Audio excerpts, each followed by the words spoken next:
They say fame has a price, but what if that price is your soul? It's an old tale, one whispered in backstage corridors and late-night interviews. A young artist, desperate for success, walks into a dimly lit room. A shadowy figure waits.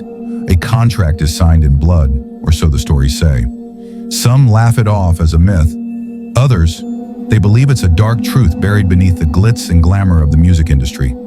Could it really be possible that some of the biggest names in music struck a deal with forces beyond this world? Tonight, we unravel the mystery. The story begins in the Deep South in the 1930s. A young man named Robert Johnson dreamed of becoming a legendary blues musician, but he was mediocre at best, no different from 100 others struggling in dusty bars and street corners. Then one night, he disappeared. For weeks, no one saw him. No one knew where he went. But when he returned, he was a different man. His fingers moved across the guitar strings like they had a mind of their own.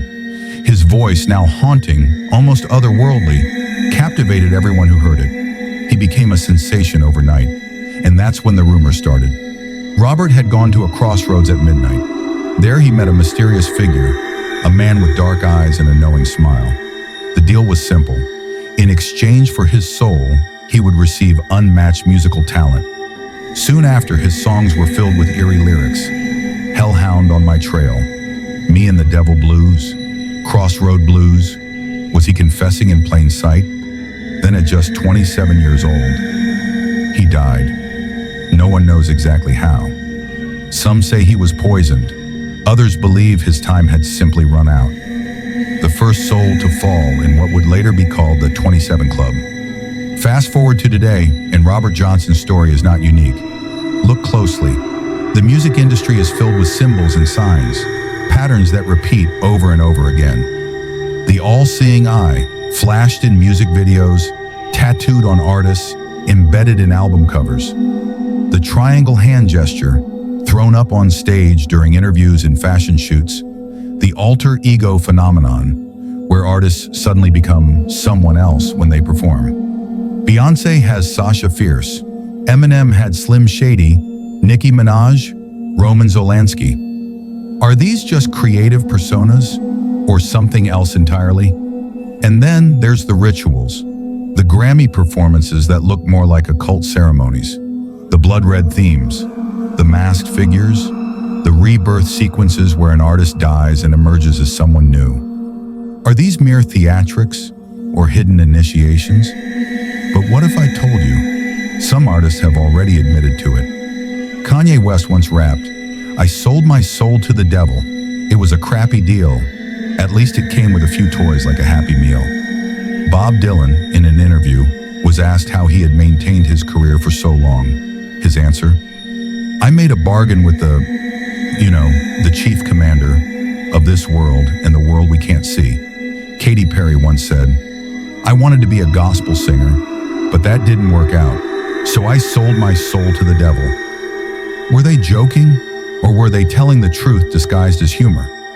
Jimi Hendrix, Janis Joplin, Jim Morrison, Kurt Cobain, Amy Winehouse, all gone, all at 27 years old.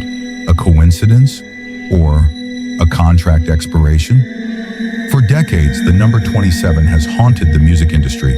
Some believe that when artists sign their deal, they are given a set number of years to enjoy their success. And when time runs out, so do they. But maybe, just maybe, this isn't about the devil at all. Maybe the real horror isn't supernatural, but man-made. It's no secret that the music industry is controlled by powerful forces. Young artists are given contracts that demand total control over their lives. Their music, their image, their words belong to someone else. Some believe that certain artists undergo mind control programming, breaking their personalities into obedient puppets. Their erratic behavior, shaved heads, sudden breakdowns, strange accents, are signs of glitches in the programming. Freemasons, the Illuminati, the hidden elite. These groups have long been suspected of pulling the strings behind the entertainment industry. Are they truly orchestrating the careers of our favorite artists? The Crossroads, the handshakes, the whispered deals. Some call it a conspiracy theory, others believe it's real. But one thing is certain, fame always comes at a cost. The question is, would you be willing to pay it?